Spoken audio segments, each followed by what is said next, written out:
kulanti wacan oo wanaagsan daawadayaal ku soo dhawaada barnaamijka barida suuban ee TV-ga CNA waxaan ahay Fuad Guray qodobada aad barnaamijkayga subaxnimadan saaka ku daawan doontaan waxa kamid ah Ra'iisul Wasaaraha Dowladda Federaalka ee Soomaaliya Xasan Cali Khayre oo markaa kulan la qaatay qaar kamid ah ganacsatada Soomaaliya sidoo kale warbixinada aad ku daawan doontaan barnaamijkeena waxa kamid ah madaxweynaha Dowladda Federaalka Soomaaliya Maxamed Cabdullaahi Farmaajo oo isaguna gudoomiyay shir looga hadlayay amniga iyo cadaaladda sidoo kale warbixinada aad barnaamijkayga ku daawan doontaan waxa kamid ah madaxweynaha dowlad goboleedka Soomaaliyeed ee Hirshabeelle Maxamed Cabdi Waare oo walaac ka muujiyay ka bixitaanka qaybo kamid ah ciidamada Burundi ee markaa ka howlgala Soomaaliya warbixinada kale ee markaa arrimaha dibadda ee aad barnaamijkayga ku daawan doontaan waxa kamid ah Ruushka oo isaguna ka carooday talaabo uu markaa Mareykanka qaaday kagana baxay heshiiskii nuclear-ka ee labada dawladood sidoo kale Suuriya 11 qof oo ku dhimatay dhisma markaa ku dumay daawadayaal warbixinada iyo markaa kuwa kale waxaad ku daawan doontaan barnaamijka barida suuban ee TV-ga CNA daawadayaal mar kale ku soo dhawaada barnaamijka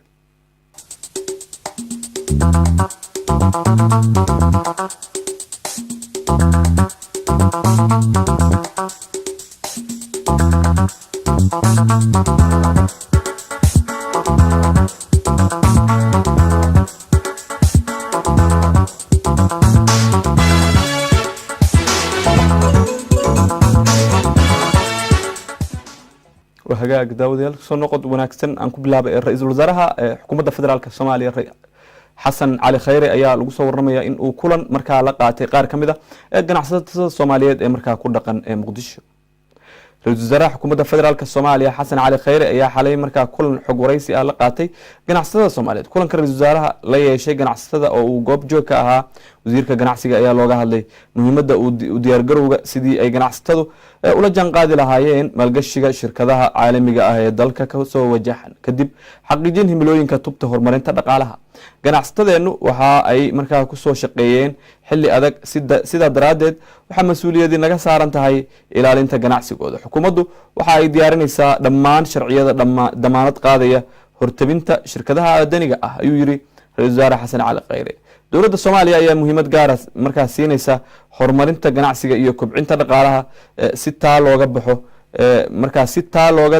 dhabeeyo dowladdu waxa ay markaa hore u qaadaysaa talaabooyin muhiim ah oo ay kamid tahay dardargelinta shaqooyinka tubta horumarinta dhaqaalaha himilooyinka tubta horumarinta dhaqaalaha albaaqyada ugu waaweyn waxa kamid ah ka guulgaaridda qorshaha deyn cafinta taas oo fudaydin karta kobaca dhaqaale ee ballaaran iyo markaa maalgashi shisheeye oo ay ka abuurayaan markaa fursado shaqo oo guud ahaan dalka markaa aan caawiyo daawadayaal haddii markaa aynu warbixintaasi intaa uga soo gudubno weli isla warbixinada dhinaca muqdisho ayaynu ku jirnaayey madaxweynaha dowladda federaalka Soomaaliya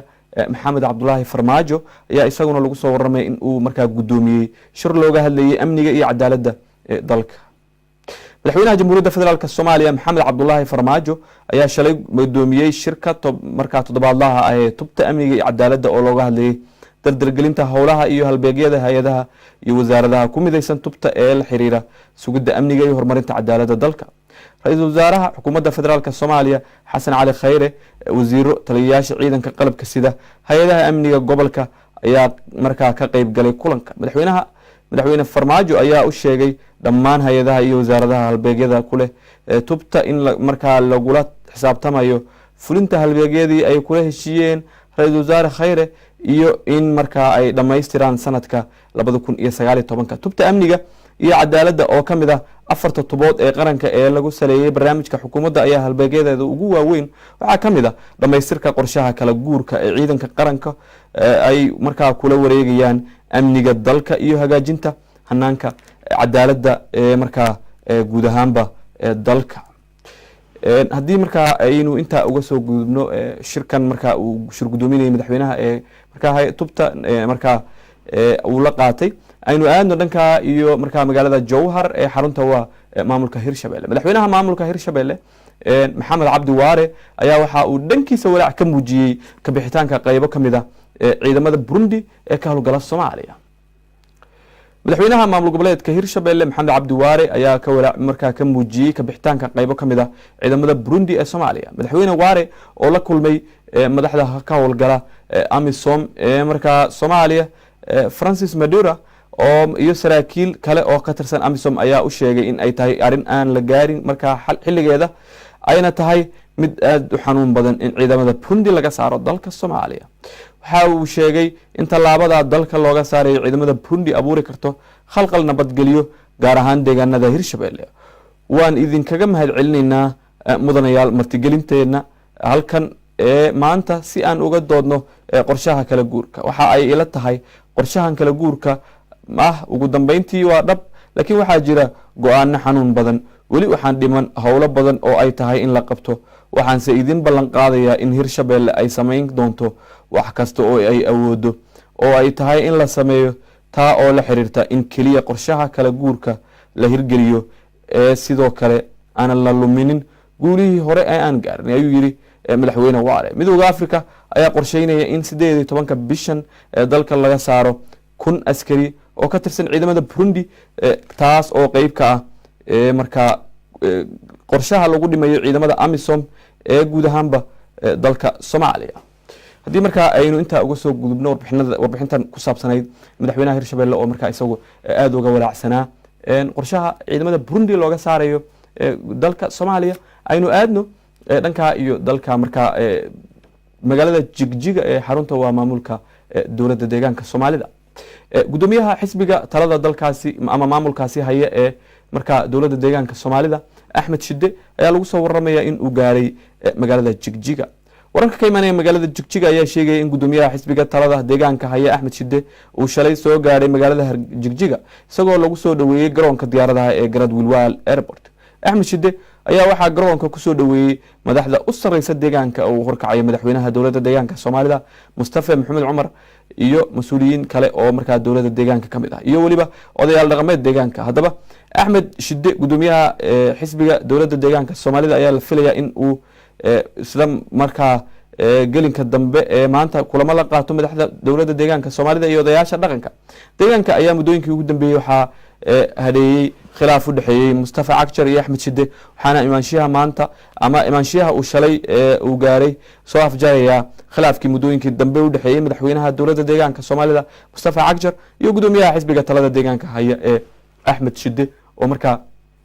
muddooyinkii ugu dambeeyay cirka isku sii shareeray daawadayaal wali waxa aad daawanaysan waa barnaamijka Baridda Suuban telefishinka aan naga daawanaysan waa CNN Somali TV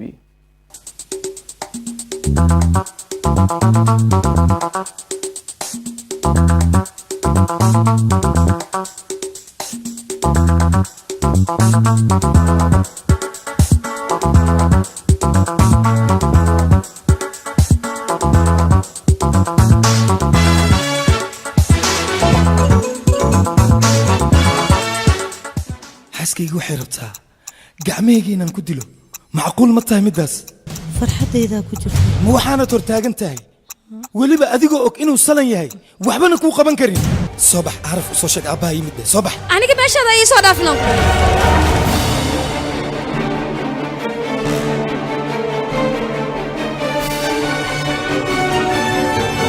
hay soo dhawaan aniga iyo aarba aabba nooma diidayaan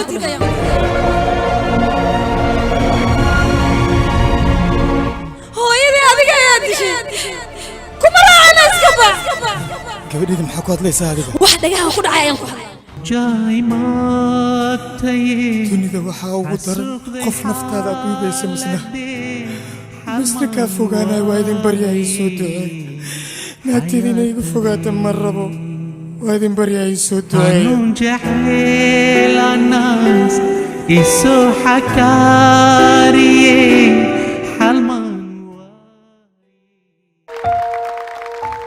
waan ku baryaa i tusnaa faraanti geliskiina 2 maalin oo kaliya ayaa ka dhimay waxaan rabaa inaan ogaado inuu ila eg yahay in kale xabiibti inuu kula eg yahay aniga ayaa ka hubo naa dhegeysi su'aal walba aan ku weydiiyo waa inaad si sax iiga jawaabtaa ma fahamtay waxaan dareensanahay inaan asig jeclaaday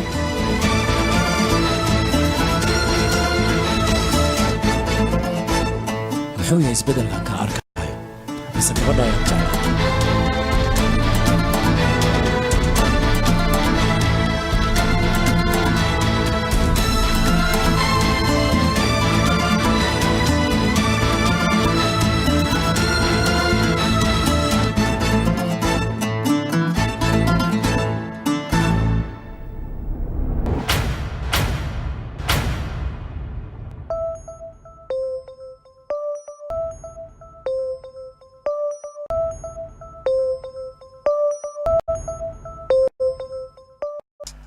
magacay waa bilo bashiir maxmuud waxaan ahay soo saaraha barnaamijka ogaalka dunida ee ka baxa tv-ga caalamiga ee c n a barnaamijka waxaad daawan kartaan laga soo bilaabo maalinta isniinta ilaa iyo jimcaha saacaddu markay tahay 2 duhurnimo waxa uuna soconayaa ilaa iyo 9 galabnimo barnaamijkan sidoo kale waxaanu uga hadalnaa dhacdooyinka xiisaha leh ee caalamka ka dhaca iyo taariikh nololeedka ay leeyihiin shakhsiyaadka caanka ah ee dunida soo mara sidoo kale barnaamijkan waxaad kala socon kartaan baraha bulshada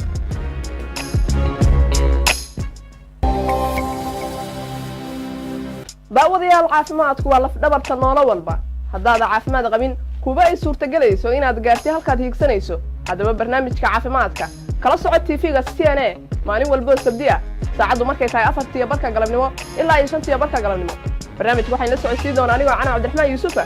waxaana igala qaybgeli doonaa dhaqaatiir soomaaliyeed oo cilmiga caafimaadka ku xeel dheer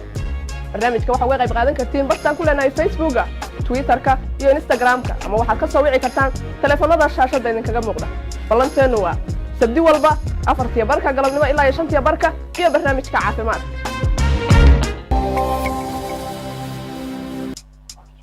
السلام عليكم داوديال وحنا هاي فؤاد قري صارها إسلام كان تبيها برنامجك بريد الصوبان تي في سيانة برنامجك بريد الصوبان وحتكون داوتان داوديال دعوين كي يقدم بي الصومالية يصيدوا كلا دعوين كي يقدم بي جودهم بالدنيا برنامجك يجو وحد داوتان مالي والب مركز لقى ربع مالمها سبتدا يا أحد ساعد جيس كأفريقيا مركز أي جات تسديد الصبح نمو إلى هاي سجال كالصبح نمو sidoo kale waxaad naga daawan kartaan baraha aan ku leenahay social media Facebook CNN Somali TV Twitter @CNN Somali TV iyo sidoo kale barta aan ku leenahay Instagram-ka ee ah CNN Somali TV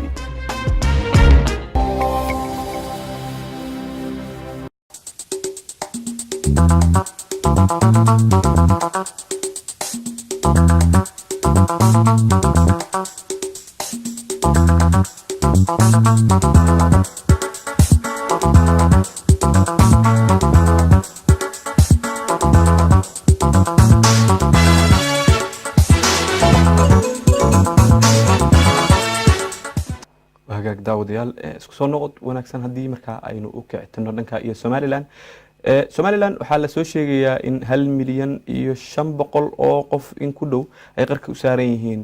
macluul gudoomiyaha hay'adda ka hortagga aafooyinka dabiiciga ah iyo kaydka raashinka qaranka Mr Faisal Ali Sheikh ayaa sheegay in 1 milyan iyo 500 oo qof ay u baahan yihiin gargaar bani'aadanimo degdeg ah shacabkan gargaarka u baahan ayuu isku sheegay gudoomiyuhu in ay iskugu jiraan xaalado kala duwan waxaana ay dadkaasi ku baahsan yihiin dhammaan gobolada oo dhan waxaana uu beesha caalamka ugu baaqay gurmad degdeg ah oo dadkaasi lala gaadho gudoomiyaha markaa gudoomiye Faisal oo arimahaasi ka hadlayay ayaa markaa saxaafadda u sheegay guud ahaan dalka Somaliland dadkan sanadkan waxa uu u baahan yahay mucaawinooyin dad gaaraya 1.5 milyan oo qof oo markaa kuwaas oo isugu jira buu leeyahay xaalado bilow ah mid dhexdhexaad ah iyo sidoo kale xaalado degdeg ah oo kuwaas oo ku nool gobolada Somaliland oo dhan waxaanu ka codsanaynaa dhammaan hay'adaha caalamiga ah kuwa qaramada midoobay ee dawladda Somaliland iyo shacabka Somaliland ba in wixii ay dadkaasi u qaban karaan ay qabtaan baaqana maanta ayaanu soo saarnay annaga oo markaa qaybinayna hay'adaha caalamiga ah oo dhan u qaybinayna hay'adaha caalamiga oo dhan waana waqti ku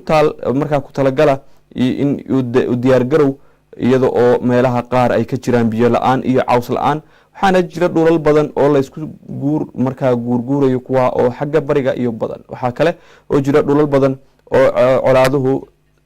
colaaduhu saameeyeen kuwaas oo markaa ay ka mid yihiin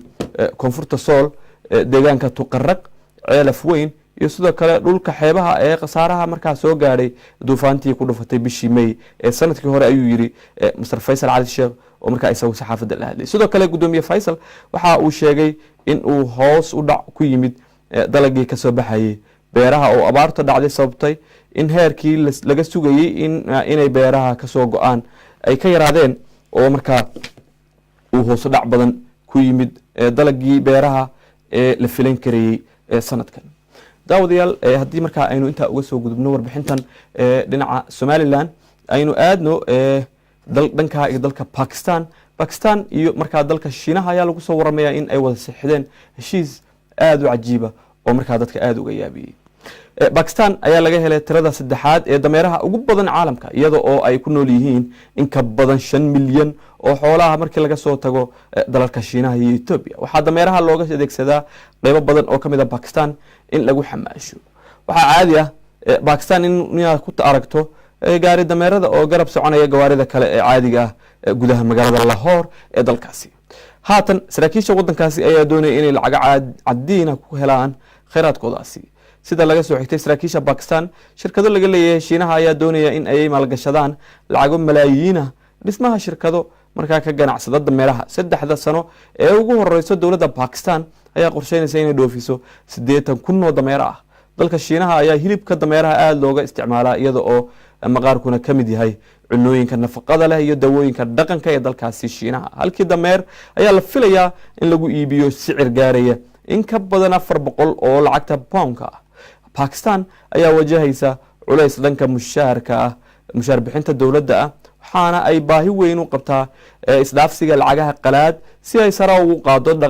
dhaqaalaheeda waxa ay ku rajo weyn tahay in dhoofinta dameeraha uu qayb ka qaadan karo in baahidaasi la daboolo sanadaha inagu soo aadan si ay iyaduna ay u daboosho baahiyaha gaarka ah ee markaa dawladdu ku aadan dhinaca markaa qarashaadka dawladda daawadayaal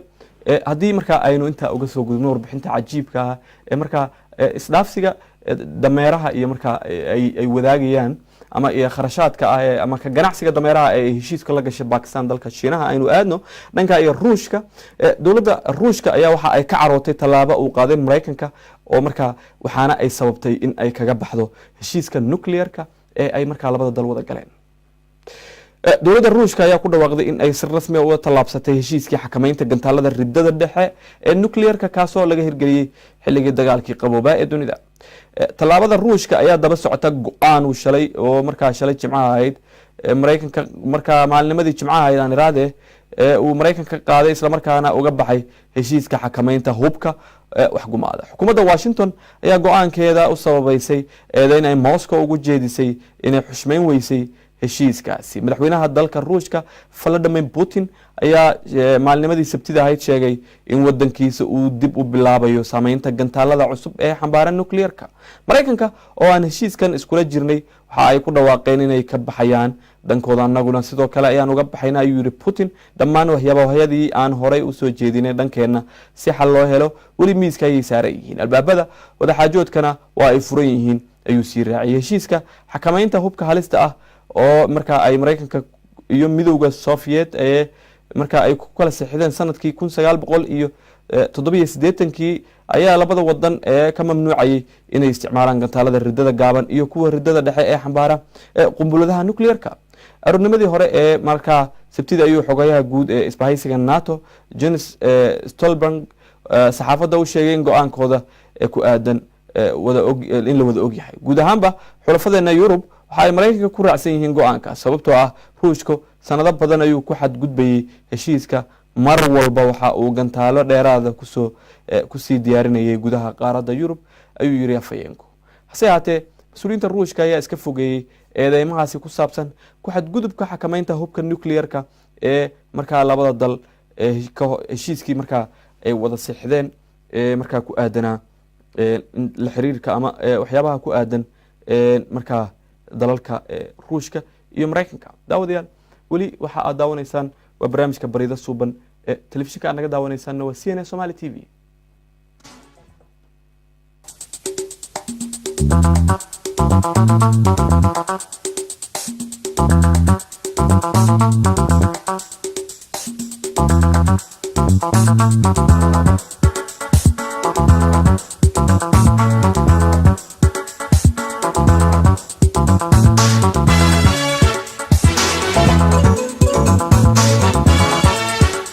xaaskaygu waxay rabtaa gacmahayga inaan ku dilo macquul ma tahay middaas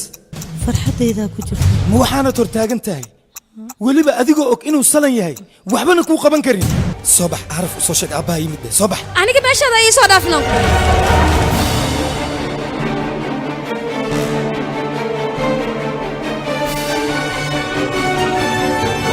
ha ii soo dhowaan aniga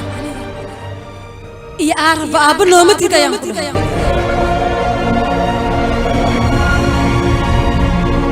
hooyadii adiga ayaa dishay kuma raacana iska bax gabadheeda maxaa ku hadlaysaa adiga wax dhagaha ku dhacay ayaan ku hadlay جاي ما تيه dunida waxaa ugu daran qof naftaada aad dhiibaysa misna kaa fogaanay waa idin baryahay soo duceey naagteeda inay igu fogaata ma rabo waa idin baryahay soo duceey قانون جحيل الناس إسو حكاري حلمان xaaskaygu waxay rabtaa magacay waa bilo bashiir maxmuud waxaan ahay soo saaraha barnaamijka ogaalka dunida ee ka baxa tv-ga caalamiga ee c n a barnaamijka waxaad daawan kartaan laga soo bilaabo maalinta isniinta ilaa iyo jimcaha saacaddu markay tahay 2 duhurnimo waxa uuna soconayaa ilaa iyo 9 galabnimo barnaamijkan sidoo kale waxaanu uga hadalnaa dhacdooyinka xiisaha leh ee caalamka ka dhaca iyo taariikh nololeedka ay leeyihiin shakhsiyaadka caanka ah ee dunida soo mara sidoo kale barnaamijkan waxaad kala socon kartaan baraha bulshada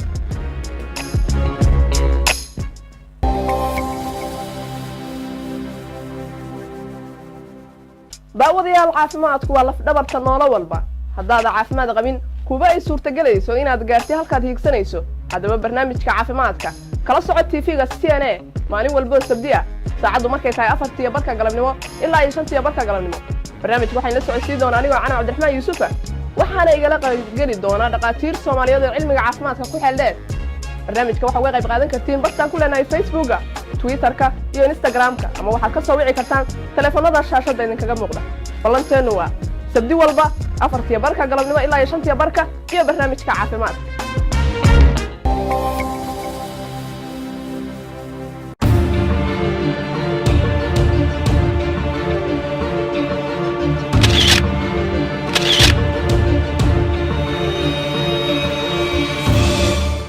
barnaamijka tusmada c n a waxaad ku daawan kartaa fanka iyo sugaanta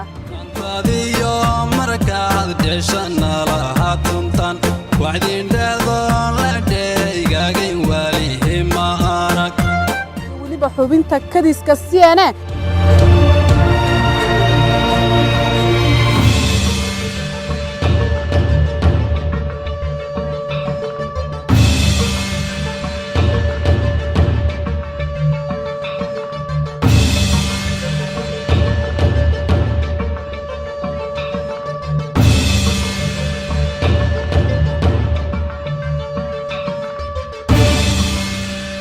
waxaad kala socon doontaa maalin kastoo isniina waxuuna ka bixi doonaa tv-ga c n a Somali TV waxaana idinla socodsiin doontaa anigoo Ansal Xuseen Qordheere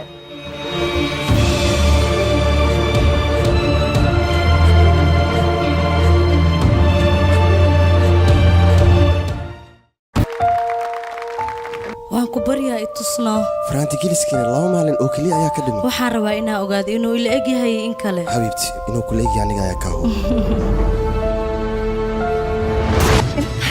naa dhegeyso su'aal walba aan ku weydiin waa inaad si sax iiga jawaabtaa mii fahantay waxaan dareensanahay inaan asiga jeclaaday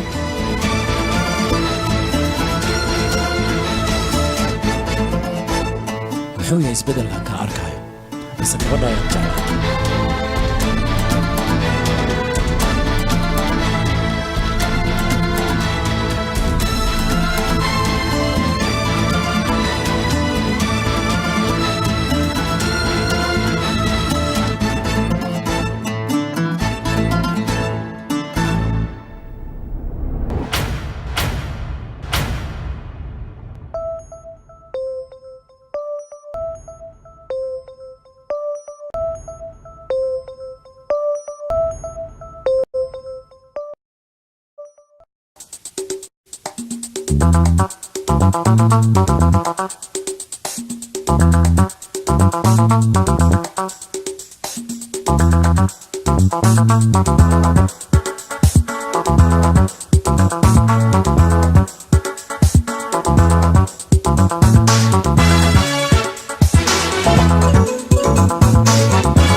hagaag daawadayaal isku soo noqod wanaagsan haddii markaa aynu u kicito dhalanka iyo dalka Syria 11 qof ayaa lagu soo warramay inay ku dhinteen kadib markii ay uu dhismo ku soo dumay dalku yaalay dalkaasi Syria sida ay sheegtay warbaahinta dalka Suuriya ugu yaraan 11 qof oo afar kamid ah ay caruur yihiin ayaa ku dhintay dhismo uu dagaalku markaa dalkaasi waxyeeleeyay oo ku dumay magaalada Aleppo markaa dalka Syria hal cunug أنا رادي هل عنق أكلية يا كبد بادي اسمها أو كدومي حافظة أي فلاجدو هيستنجرين صلاح الدين تا أو أي دقيين إذا ما سوريا يكون روش ككهر أنت أنا لو رأيين مسؤولين أنت سوريا يا جور غربة وحوجا مركز ساري حوجا ساري ديبوديسكا كابياش أساسي سيدا أي شكتي وكالة دور كي بي دور اسمه أو كلا أي قركا وصارن إن أي دمان كوا أو كيالا صلاح حافظا مركز lagu magacaabo Salaah Uddin hadii marka aynu daawadayaal inta uga soo leexano warbixintan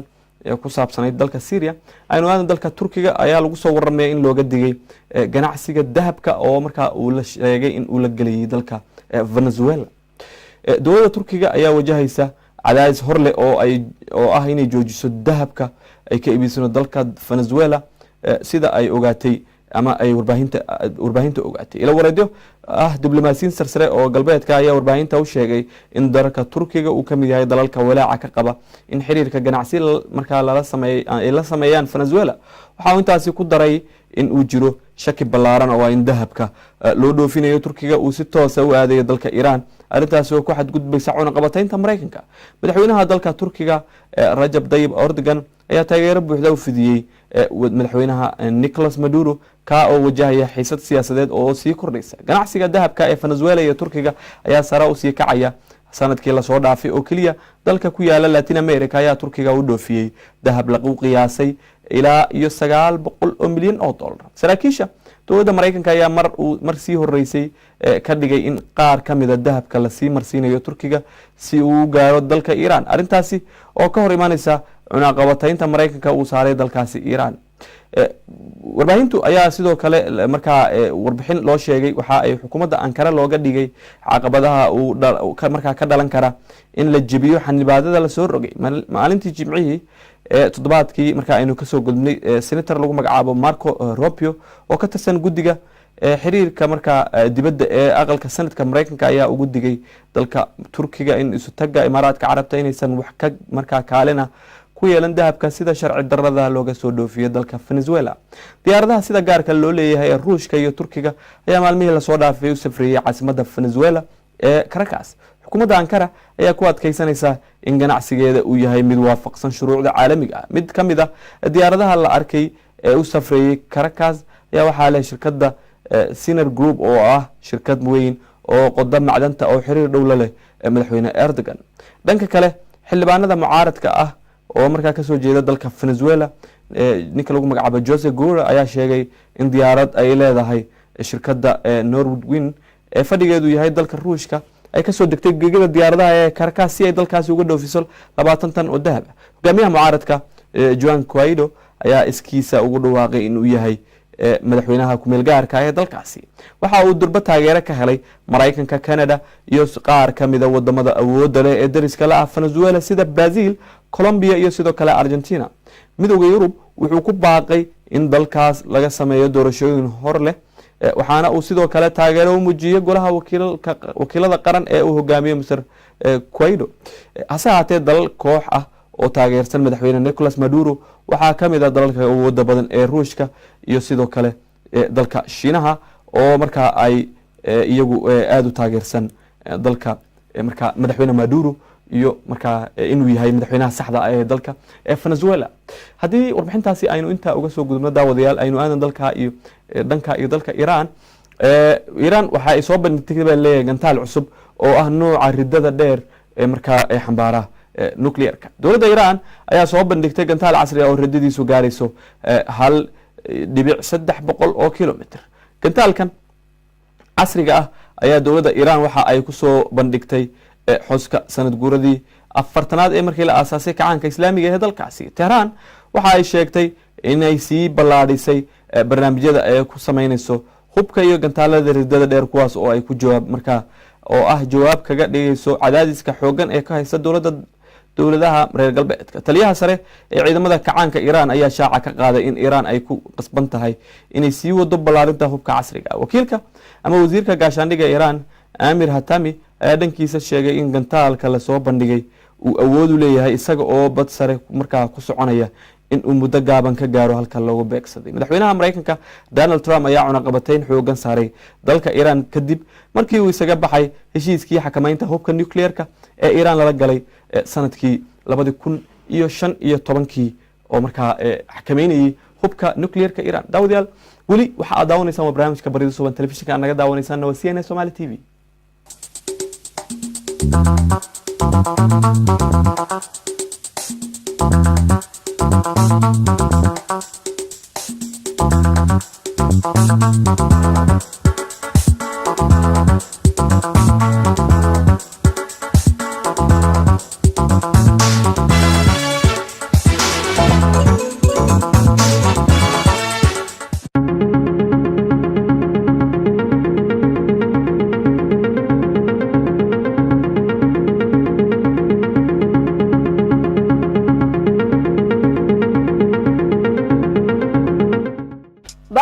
caafimaadku waa laf dhabarta noolo walba haddaad caafimaad qabin kuba ay suurtagelayso inaad gaartay halkaad hiigsanayso haddaba barnaamijka caafimaadka kala soco TV-ga CNN maalin walba sabti ah saacadu markay tahay 4:00 galabnimo ilaa 5:00 galabnimo barnaamijku waxay la socodsiin doonaa anigoo Cana Cabdiraxmaan Yuusuf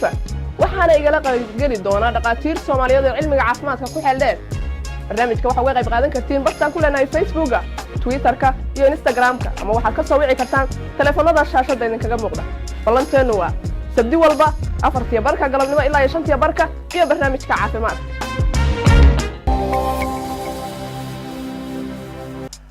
magacay waa Bilo Bashiir Maxmuud waxaan ahay soo saaraha barnaamijka ogaalka dunida ee ka baxa TV-ga caalamiga ee CNN barnaamijka waxaad daawan kartaan laga soo bilaabo maalinta Isniinta ilaa iyo Jimcaha saacadu markay tahay 2 duhurnimo waxa uu soconayaa ilaa iyo 9 galabnimo barnaamijkan sidoo kale waxaanu uga hadalnaa dhacdooyinka xiisaha leh ee caalamka ka dhaca iyo taariikh nololeedka ay leeyihiin shakhsiyaadka caanka ah ee dunida soo mara sidoo kale barnaamijkan waxaad kala socon kartaan baraha bulshada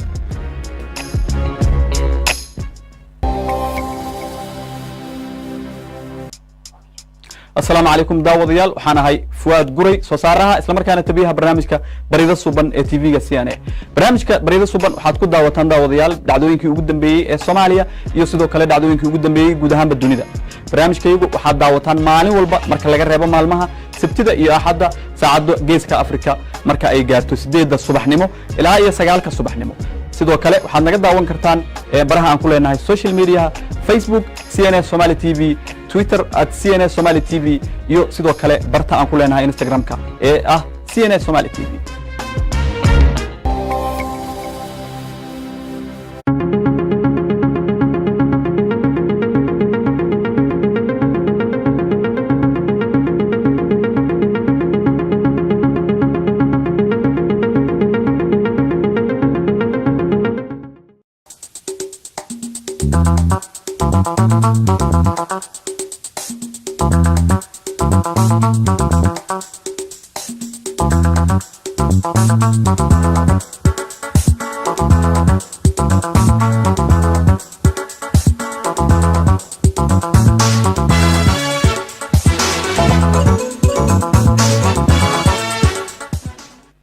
داوديال وحنا لسه جاري هذه يعني دي سوق بين جرنا وربحنا ذي لنا عيارها